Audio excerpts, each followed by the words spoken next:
I know it's past 1:30, but we're just going to wait a couple more minutes before we start.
Good afternoon, everyone, and welcome to this session, Citizen Participation and Human Rights, Lessons from Afghanistan. I know that with a forum of this scale and size, there are a lot of competing sessions, so we appreciate the fact that you came to our session and to hear what our panelists have to say. I understand that we also have people listening in online, so welcome those of you that we can't see, but that we understand are also participating in some form. My name is Maria Correa, and I'm a lead specialist on social development here at the World Bank. This particular session is on the topic, as I said, of citizen participation and human rights, and from my understanding, it's really about better understanding how the rights to participation unfolds and leads to increased accountability and improved access to services, that on the one hand, but also how processes of participation also in turn affect human rights. The premise of this session is a study that the World Bank is conducting with the use of Nordic Trust Fund on this topic in Afghanistan, which is just starting out. So we hope that the discussion here both informs that particular study, but also helps us all as development practitioners better understand these issues and how they apply to us. Not only those of us who work at the bank, but all development practitioners from the perspective of your organizations. Something to keep in mind, at least in the bank, is that putting this in context, is that the World Bank has committed to the topic of beneficiary feedback as a way of citizens' participation in 100% of its projects, in fact. Where beneficiaries can be clearly identified. So this places the importance of this topic in context, the fact that this commitment has been made to be achieved by 2018. I'm going to introduce now our panelists. I think all of you have access to their bios, so I'm going to introduce just their titles since we have limited time, and I'd like to get on to the topic of the day. Let me start with Kausar Gohari on my left, immediate left. She is the head and director of programs at Integrity Watch Afghanistan, where she works on mobilizing communities to become involved in anti-corruption efforts and making citizens or making governments more responsive to citizens and their rights. Next, we have Lucy White, who is a Lewis Horwitz Professor of Law at Harvard Law School and interim faculty chair of the Harvard Committee on African Studies. She has worked over her career on a range of issues with a focus on poverty and human rights. Excuse me, sorry. Shazka Bayerle is the lead researcher on the study that I mentioned that's taking place in Afghanistan on citizen participation and human rights, which is the topic of today. And she has worked also extensively on anti-corruption, social accountability, and human rights. And finally, we have Jessica Evans to my far left. She's a senior researcher and advocate for Human Rights Watch. And among other things, she advocates for IFIs like the World Bank to uphold human rights in their policies and practices. So as you can see, we have a very diverse group coming from different worlds. And so this promises to be an interesting, if not very lively discussion on the topic. So in terms of the format for today, we have two sets of questions for each of the panelists, and then we'll open it up for questions from participants in the audience. So let's begin with Shazka and the study that we mentioned that's ongoing. Shazka, if you can talk a little bit about the premise of the study, the driving force behind it, how the research came about, and how you view this particular research from your perspective as having worked on these issues over your career. Can everyone hear me? Okay, thank you. It's really exciting for all of us to be here today to have this session because we do feel that this session reflects an exciting time in the world of development and in the world of human rights. Because we see more and more that these two realms are, in fact, not two different realms, but they're inextricably linked. And to practice human rights is to practice development, and to practice development is to practice human rights. And thank you to our organizers, Leanne Bayer, Joseph Manzilla, and Veronica Schott. This Nordic Trust Fund supported project came about. I'll give you the short version, not the long version. But it was in a way, it came about as two different, through two different developments. One was the very important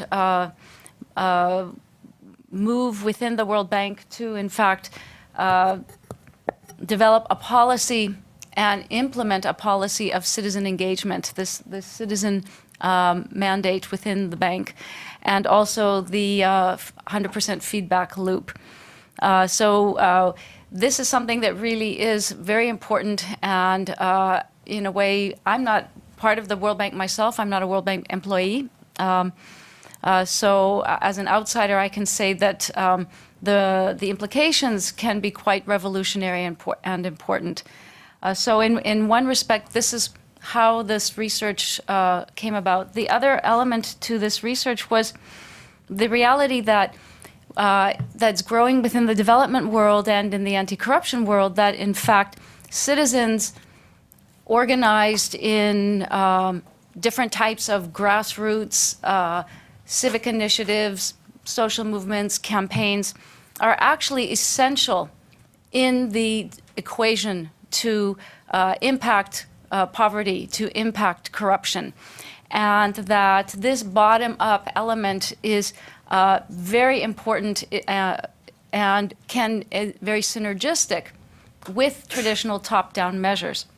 So having acknowledged these two streams, this research wanted to actually look at look at the lens of citizen engagement more broadly, and really see it from a human rights perspective, because in reality it does have a very strong human rights perspective.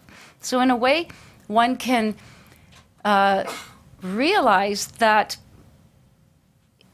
citizens, when they start to make their voice heard in an organized way, when their voices are incorporated into processes that, for example, multilateral development institutions implement, that they are exercising fundamental human rights firsthand. They are exercising human rights of freedom of expression, freedom of assembly, freedom of the right to information, and the right to participate in governance.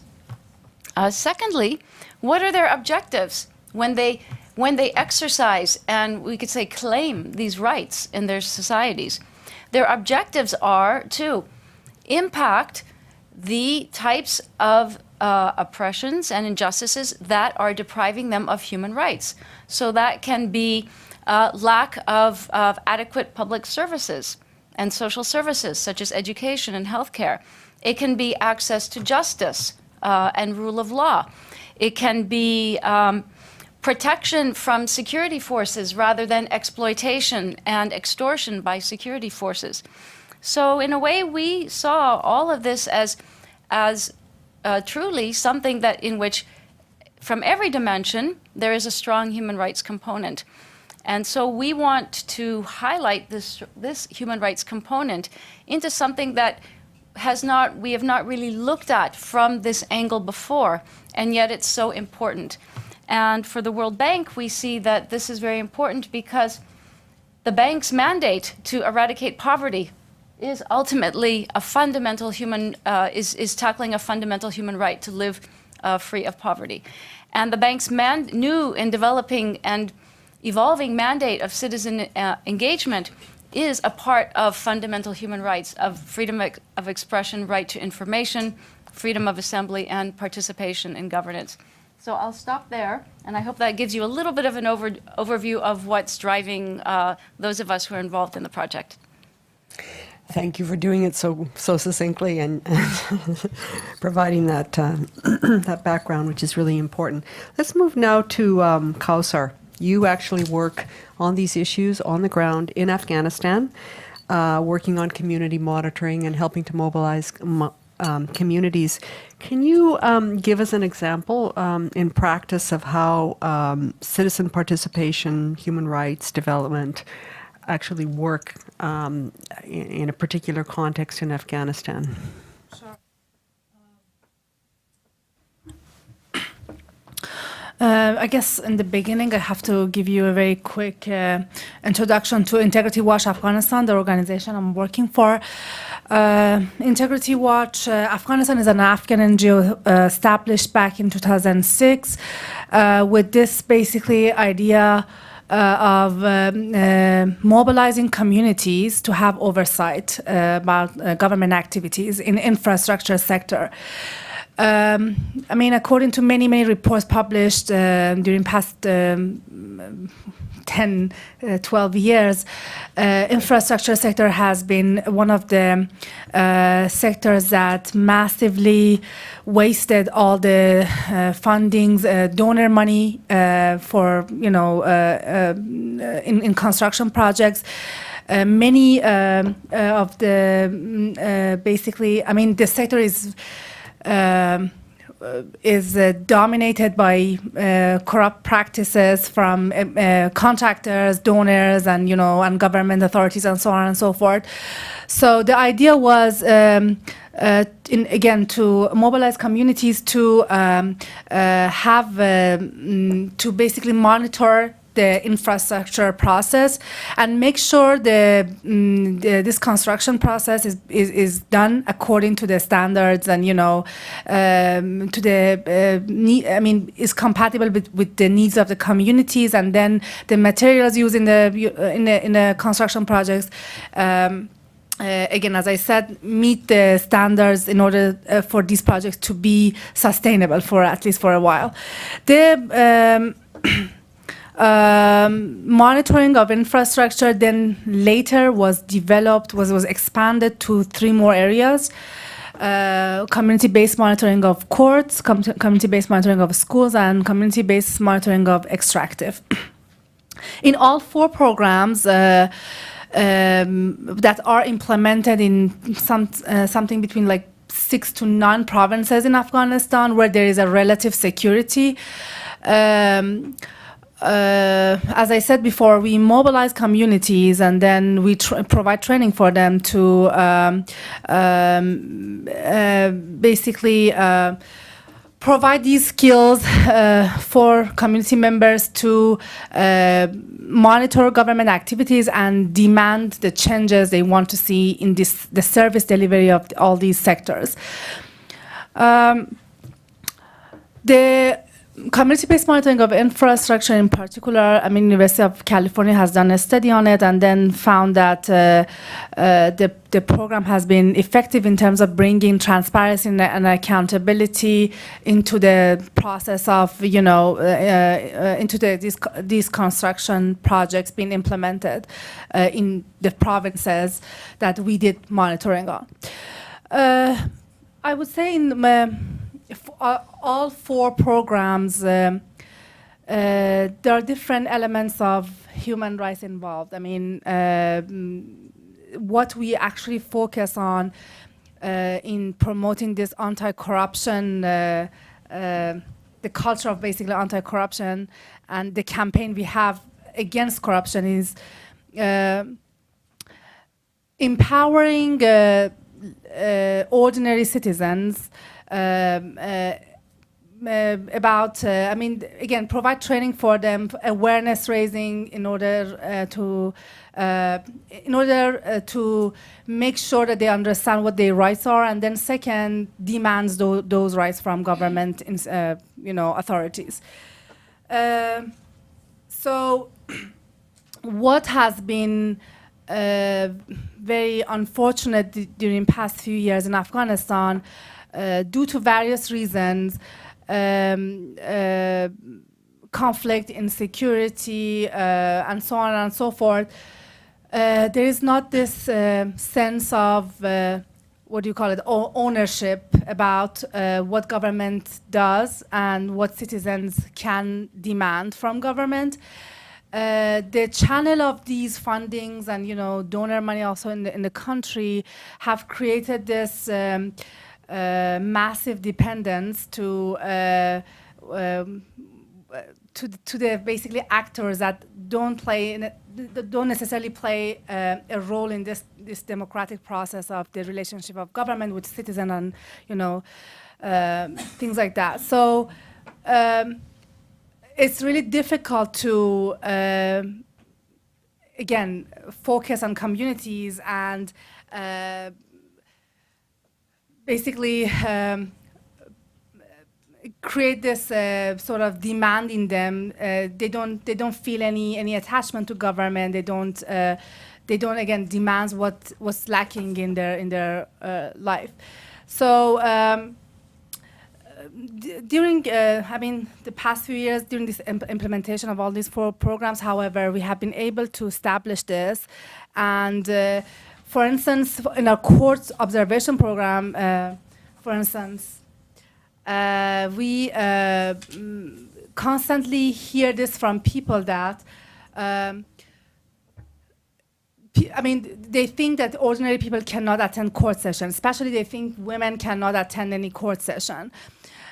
You can imagine from this point we started our programs, and now our local monitors get into argument with judges in order to compel them to wear the uniform or make sure they allocate enough time to defense attorney to present this, his or her argument for the defendants and so on.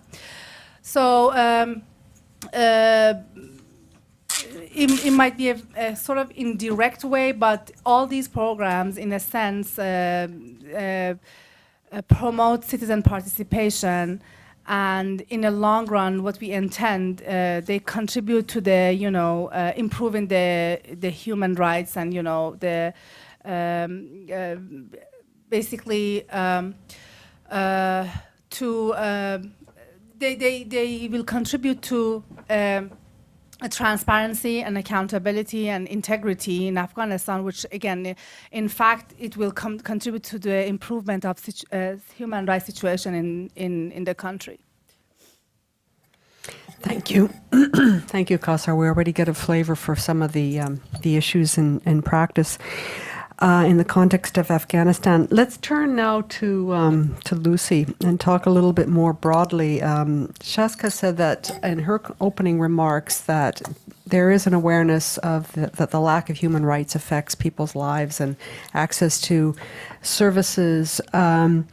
What is your experience in different parts of the world in terms of how people understand these rights, the rights to participate and to hold their governments accountable? Do they see it as a right? Can you give us some insights on that broader question? Thank you for that question. It's a hard one, but even though I've been working in this field, both as a scholar and a helper, I guess, more than anything else, I feel the more that I work, the more I become a learner and become more puzzled. To address your question, I actually want to share an experience, because it's the way I can think of to lead into those very hard questions. An experience that I had about 20 years ago. I was teaching law, and I felt like I was getting really out of touch with the people I was teaching about. I was teaching poverty law at the time in the U.S., and so I took a year off of my teaching to volunteer as just a helper at a preschool program funded by the government of the U.S. for under-resourced kids and under-resourced community. It was actually in South Los Angeles at a time when the community was under tremendous stress because of a cocaine flood of cocaine, and that was affecting everyone. There was a very high level of violence, and this Head Start program was really a safe haven for people from multiple ethnicities who were really at war outside of this place where these 3- and 4-year-old children were being taught. And it was a government program, but it was structured in a really interesting way. It offered, in the law itself, offered people the opportunity, if they wanted to take it, to compose a parent council that would actually take very central decisions about how the whole program was run, from what was put on the walls to what was taught to what was fed to the kids in their lunches. It was very, very real participation, real power to make decisions. And I learned tremendously from following that and talking to women and seeing that program in action over the course of a year. What I saw was that in this program there were several features that seemed incredibly important to the women. Every time they met, I would afterwards have long conversations just to have a sense from individual women what the experience was like. One was they had real power to make decisions that had material effects, that had material realities to them, that were incredibly important to their daily lives. They could really see the results of their decisions. They had a safe, deliberative space, which was critically important and is not easy to come by, even in the U.S., in that setting. The people who were the elders in the setting were people who had been there. The women kept talking about how they couldn't really feel the space as safe, and the people convening the conversations as safe to them, unless they felt like they had been there. They had to be part of the community. They also felt that they were getting material support from outside to be able to do the participation to start with, to provide the room, to provide snacks, to provide chairs and tables. Things as that simple, simply to enable them to be able to participate at all. They also got some training in something as basic as, for them, Robert's Rules of Order, which is a modality of organizing a meeting in the United States. And they were very grateful for that because it gave them a structure that they made their own for simply organizing meetings. And what I saw happen there, and this is responsive to your question, was that those combination of having the space, the safety, the material support, and the sense that what they were doing was really making a difference, gave these women over time feelings of dignity, of solidarity, and what I call voice. And in my view of human rights, from studying it and teaching about it for a long time, those values are really what underlies what we call human rights and what we see infusing all of these human rights documents: dignity, solidarity, and voice. And it was brought home to me that this participation was really creating this awareness of human rights in their own language when some of the undocumented women in the group came to the meetings to participate, even though they didn't speak English, which was the language of the meeting itself in that circumstance. And I asked them afterwards, why did you come if you couldn't understand what was being said? And they said, we come because when we're here, we feel finally like we're citizens. So that really is what I can say to answer the question at this point. Thanks. Nothing like a very specific example where you're showing us how the effects of participation actually leads to dignity, citizenship, and human rights. We know that it's often difficult to move these agendas in different political contexts. Jessica, can you talk a little bit about your experience in terms of what can be done when rights to participation are limited, and whether these internal tensions of trying to promote participation and citizen awareness effectively quells it, or does it actually lead to a deeper process of reflection? Can you talk a little bit about that, please? Sure, thank you. And thanks for having me here today. I think that the situation is different country to country, community to community, and individual to individual. People respond very differently to different forms of repression, so it's very hard to make any kind of generalizations here. But one thing which constantly surprises me, and of which I'm constantly in awe of, is the sheer bravery of a number of community activists who continue to do their work and seek justice despite the degree of repression and risks within the areas that they're working. One community of women, mostly women, that comes to mind is that of people living in the Bangkok Lake area within Cambodia, who have, for now, more than 5 years been fighting their own forced evictions. But beyond that, have been working with people who are facing eviction around the country to try and mobilise them and support their seeking of justice as well. So these women have faced a whole series of trumped up criminal charges which have been completely baseless. They've been convicted of these charges from time to time. They've spent time in prison, been released, and then the cycle will continue, and they've been charged with new charges, different charges once again. At the same time, some of these women, two women in particular, their husbands have lost their jobs because they work with the public service, and they were told that if their wives didn't stop their activism, then they would lose their jobs. Yet they've continued. They've also faced threats, harassment, and even violence in some cases. So here is an example where this community faces such a degree of consequences for the work that they're doing, yet they continue to be active, to mobilise, and to work more broadly to support other communities in their pleas for justice.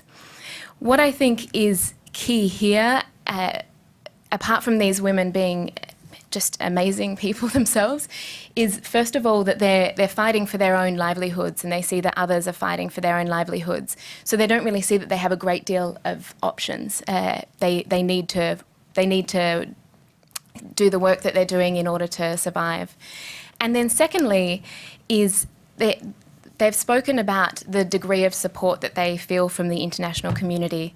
Several of these women have received awards for their activism, and they say that that does give them a degree of protection within the country and also a real source of encouragement to keep doing the great work that they're doing. Even in more repressive countries like Ethiopia, we've seen people recently take to the streets and face terrible violent consequences, but they still continue to do this. But then we move on to an even more repressive scenario like that of Turkmenistan, where the government has successfully and systematically quashed independent civil society. So as we have a situation now where only a very few people are able to do any kind of work to seek justice, and they do that underground and without anyone knowing their names or their faces. So it's really, really different in a whole number of countries. I just wanted to tackle briefly one terminology question here around citizen. Participation is essential, but of course the right to participation goes beyond those of citizens, and that terminology itself can be exclusionary. If we think of the Rohingya within Burma, within Myanmar, a Muslim minority that have been under significant attack. Unfortunately, within that country, they're not recognised as citizens. So the right to participation sits over and above the recognition of citizens. Thanks.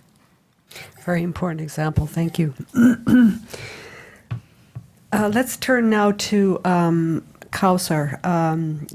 You spoke a little bit about some of the constraints in your work in terms of insecurity and obviously working in a fragile and conflict environment such as Afghanistan. Can you give us some examples of how you've overcome some of these constraints to continue the work on participation forward in the context of your work? Of course. I guess 2 weeks ago, or maybe 3 weeks ago, Transparency International published their 2000, maybe it was even before that, the latest CPI, what do you, Corruption Perception Index, in which Afghanistan was again one step higher, worse in terms of corruption. Was third most corrupt country in the world, worse than last year, which Afghanistan ranked fourth. So you can imagine. The dynamic. The country is struggling with this severe hopelessness and despair in terms of fighting corruption from the very from grassroots level to higher up, and everybody in one way or another is sort of not only experience corruption but is involved in corruption in again one way or another. So we in the Integrity Watch we do research as well in order to study policy-oriented research. We do in order to study cases or roots and causes of corruption and things like that, which many of them disclosed have already published and disclosed the dynamics going on in many various sectors. However, in Afghanistan, I guess my experience has been, if you want things to work out, if you want to see changes, you have to also, instead of only focusing on naming and shaming and policies like that, maybe you have to work specifically on integrity building in order to present an alternative way of doing things and so providing a pathway for authorities and for citizens to get out of this sort of dynamic, very corrupt dynamic. So in our monitoring program, I guess, I believe, is something that really focus on, again, integrity building, in making sure all the stakeholders cooperate and they remain cooperative throughout these monitoring process. And then through various ways, again, pressuring them, compelling them, encouraging them to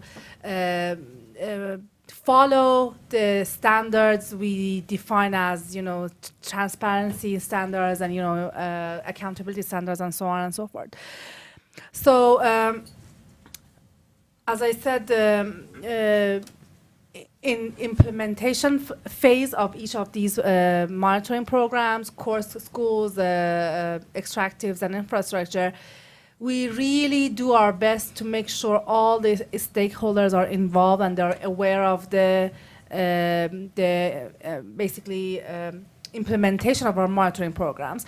For instance, a few weeks ago, we are about to launch a few more monitoring programs in some of the mining sites. I'm sure you guys all know extractive industry in Afghanistan is potentially a sector that can save the country from severe economic dependence,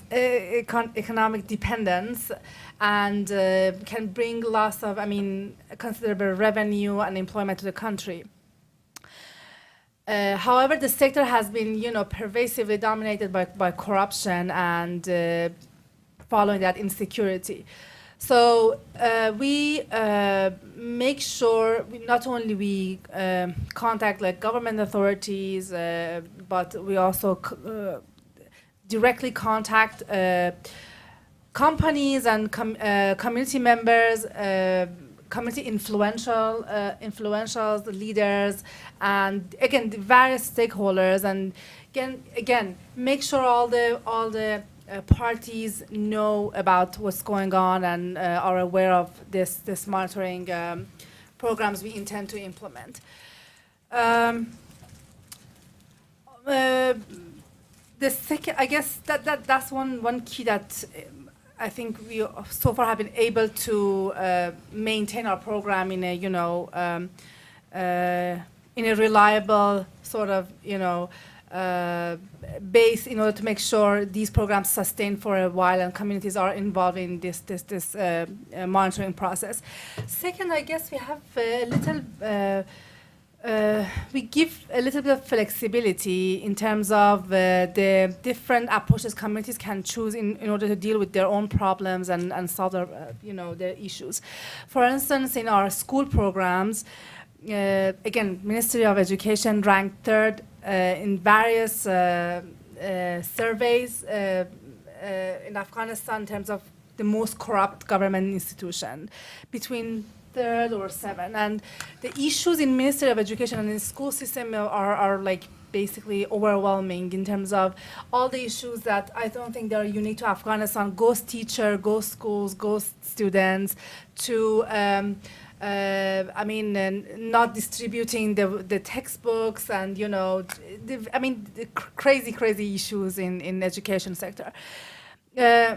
However, in that particular program, we really invested in communities to not only identify their problems, but again, identify and map the resources in their own communities to solve the problems in a community level. We really encourage the participants in all of our 4 programs, particularly in the school programs, in order to, again, to empower them to, again, identify resources in their own communities and then use them to resolve the issues. Just one example, if I want to illustrate one of the cases. As you can imagine, schools have, problem of not having access to very basic resources.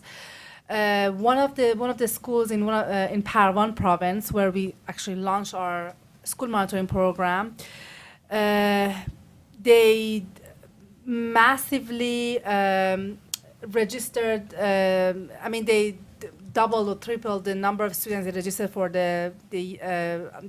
this coming year. And obviously, when the number of students increased in that level, there was not enough what do you call it, like playground for them in school. So the school was struggling with this for a while. There was a lot of correspondence between school authorities and Ministry of Education. Nothing happened. So through the facilitation of our staff and then our local monitors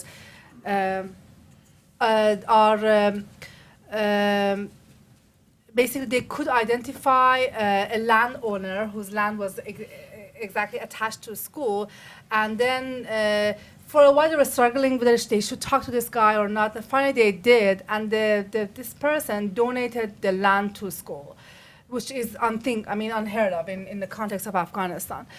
So I guess this really empowered the community in terms of, again, identifying resources and then feeling empowered to go after them and try to, again, resolve issues in community level in a way that is basically compatible with the culture and, with the resources and with the needs of the community within certain, area. Thank you. I knew that this was going to be a huge issue. That we are trying to tackle something so big in 1 hour with 4 panelists. So I'm sorry we have to rush. But Shazka, perhaps if you could just give us the the wisdom of one lesson from the work that you have conducted. What's the one thing that comes to mind that people in the audience who are either working on these issues or want to work more on these issues should think about?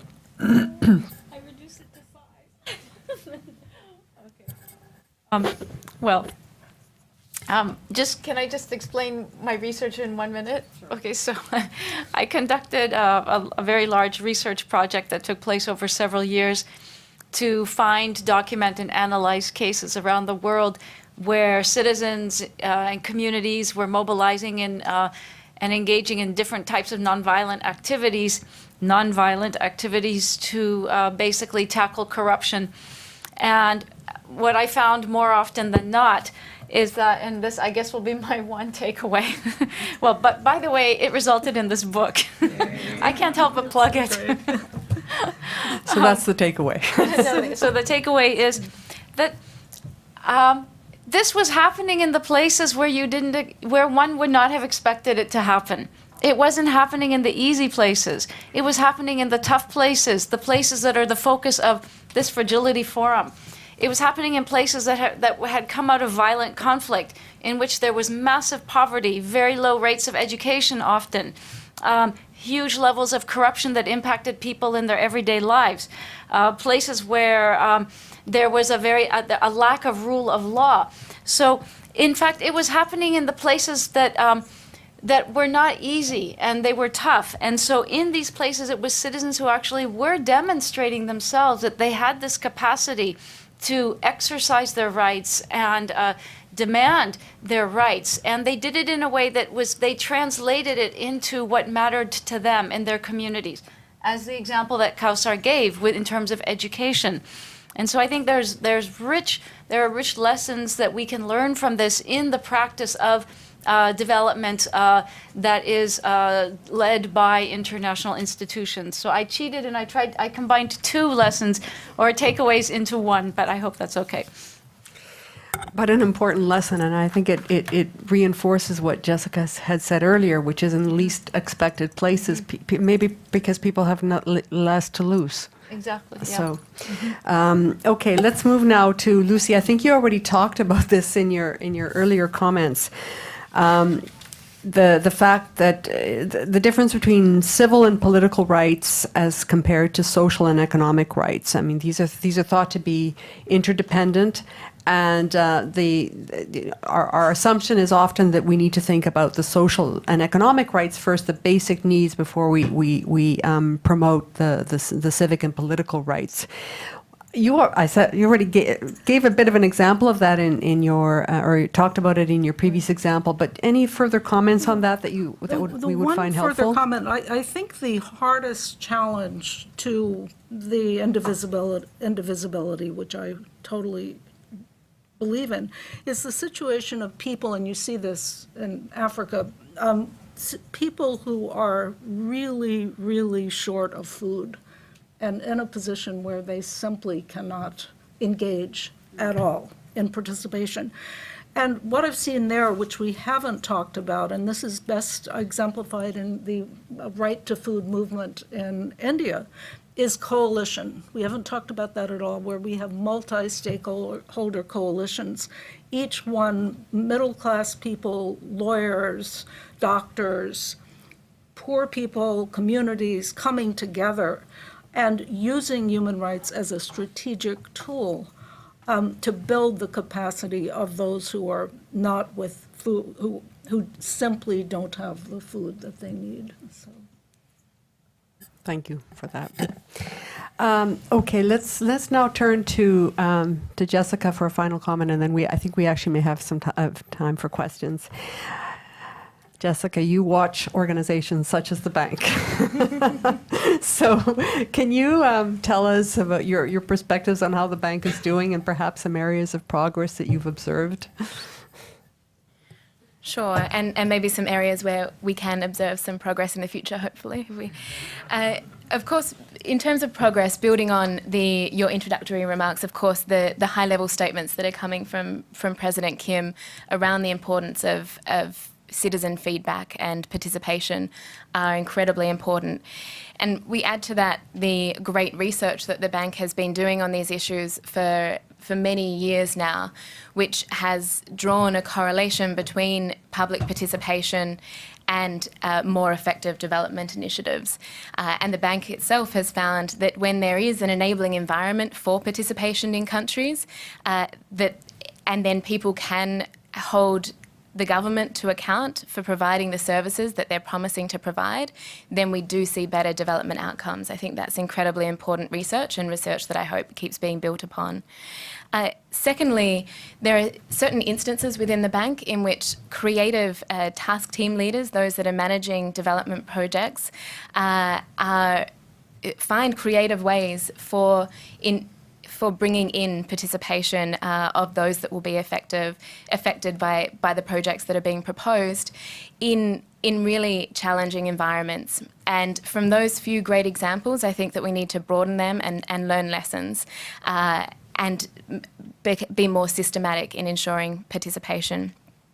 And then thirdly, there are a couple of instances where bank staff at various levels have spoken out when there is a crackdown on participation, on civil society within various countries. So one particular example is back again in Cambodia. Back in 2001, there were a series of protests, and the government security forces cracked down on those protesters. And a World Bank official spoke publicly about the importance of criticism and of public participation for development. And I think that's really important. While we do know it's a human right, it's important that institutions like the World Bank with a development mandate really emphasise whenever they can the importance of this enabling environment for civil society and for participation. So then looking forward, I would really like to see some of this high-level messaging coming from President Kim and at all of the other levels to infiltrate the conversations that bank officials are having with high-level government officials. So as it's very clear that the World Bank sees these issues as essential to development effectiveness, including in really challenging environments. So when we hear people like Museveni in Uganda speak of economic saboteurs when community members are criticising development projects that are proposed within their area, that an institution like the World Bank really challenges that and makes very clear that it's this criticism in itself which will make development better in the long run. Secondly, I think the bank can do a lot more to analyse the various hurdles to participation within the countries where it's working. We have now at the bank a new tool, the Systematic Country Diagnostic, which is intended to identify challenges to development country by country. That's a key place where we should see an analysis of whether there is an environment for participation and what are the hurdles to that and how can we overcome them, both in terms of the political dialogue that the bank is having with governments and then on a project to project at a project to project level. And then finally, when people do face reprisals for speaking out against development projects which are financed by the bank or by other international financial institutions, then these institutions need to work very effectively to seek justice for those people and ensure that they can continue to do the very important work that they're doing. Let me leave it there. Thanks. Great, all good recommendations. And in particular, being able to highlight the good examples of where the bank has been able to speak out and have an impact, as well as good analysis in terms of the hurdles to participation. Those in particular, I think, are really doable. Okay, so we have 7 minutes. And we have to end because I think there's a session. So let us take a couple of questions now, and please be very, very precise in your question. I see there's a gentleman coming up. I don't know if there's an opportunity to take one question from people that are listening in, but I'll leave that to the organizers. Please go ahead. Say who you are first and represent Thank yourself. you. I'm Stefan Cibian from the Romanian Association for International Cooperation and Development. Well, a very brief comment and very brief question. One of the biggest challenges that we face today in development and peace building is that we build states that are constantly being unbuilt. And we invest a lot in areas, and our investment gets to be torn apart by the recurrence of violence. We focus continuously on building states. In our focus on building states, we talk very rarely about citizenship. So I'm really glad now we talk about citizenship. But my question is, how does a state look without a healthy institution of citizenship? Is it enough to talk about participation and human rights? What kind of a citizenship do we need as an institution to make a state a resilient state? So my question to you is, how do we put on the agenda of peace building and development and of the World Bank the idea of citizenship as an institution that is central to development and state building, not something that we have to look at just as participation and human rights, but something around which we build everything else, basically, because we talk about the lives of those who are actually should be owning the states that we are trying now to rebuild. Thank you. Nothing like getting to the heart of the matter immediately. Any other questions? Please go ahead. Yeah, hi, my name is Anne-Sophie Espersen. I work on citizen engagement within the bank. I would like to hear your perspective on some of the scalability issues on this. If possible, I'd like you to speak to movements and using a movement mindset within some of the work that's being done. What are your perspectives? What possibilities do you see? Thanks. Okay, let's take those because we'll probably have to end. In terms of the concept of citizenship, perhaps, Lucy, I don't know if you would like to comment on that. I was just thinking that it's so incredibly contextual, and I'm thinking simultaneously here about the peace process in Colombia on the one hand, and the slow process in Ghana, which I know best, toward significant stability now.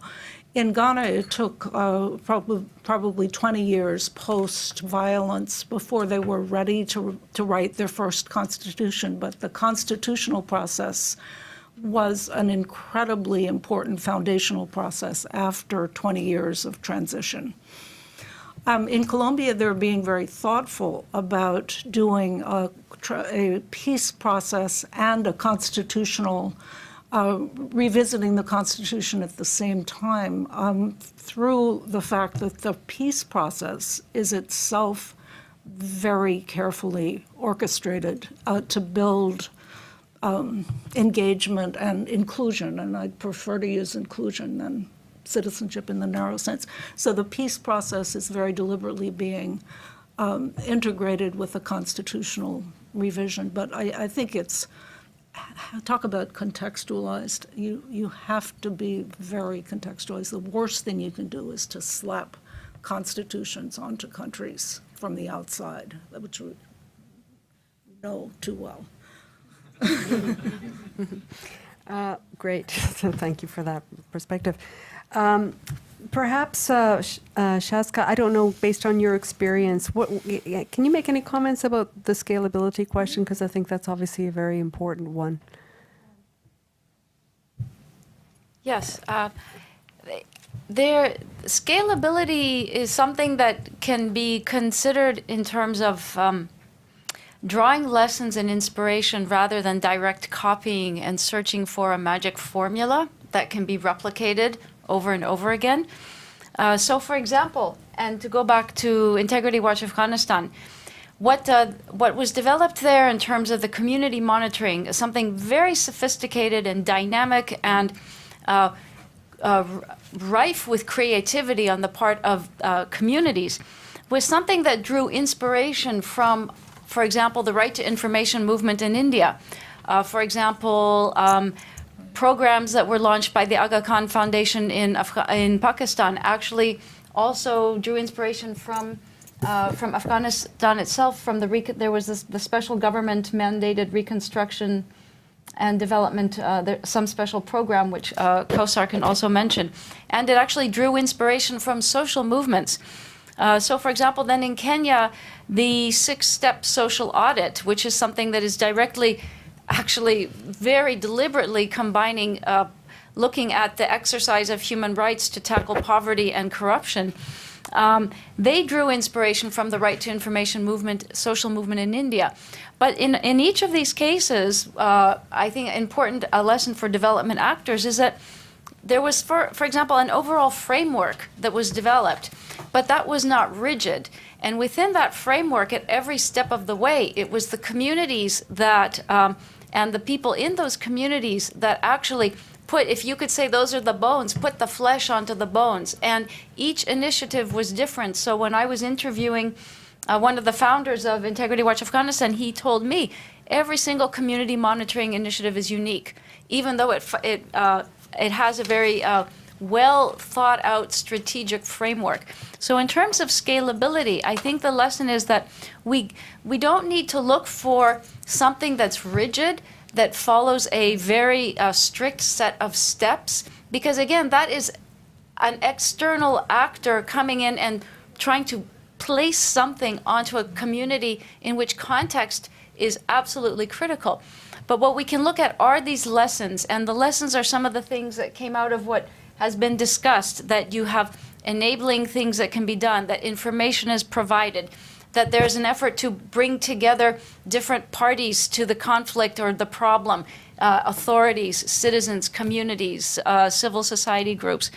And from that, then we can, development actors can, I think, really, in a very exciting way, develop new roles that they can play in terms of something that's a very much homegrown phenomena. Thank you, Shaska.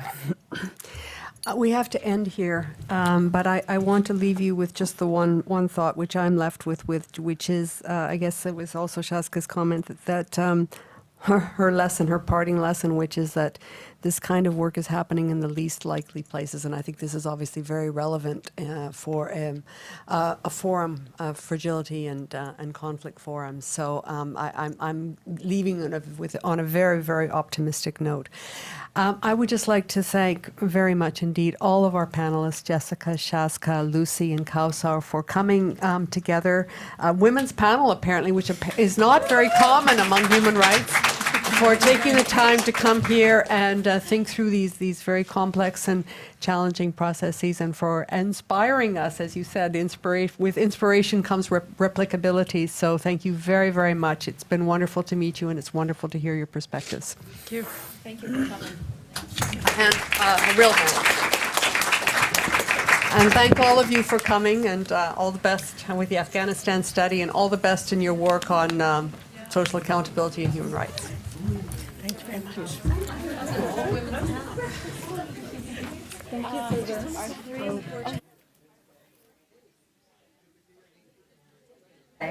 working in Magnum Women's Prison, where